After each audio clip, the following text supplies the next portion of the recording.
Hi friends, welcome to this channel. And in today's video, I will show you and tell you how you can very easily delete stickers that you have created on your iPhone on iOS 17 software. Please don't forget to subscribe to our channel, put your likes, and also write your comments after watching this video.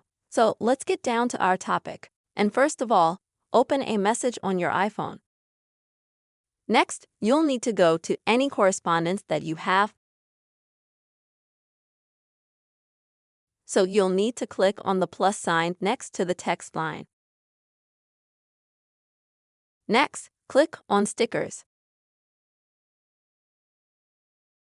Thus, you will see all the stickers that you have created from your photos in the gallery.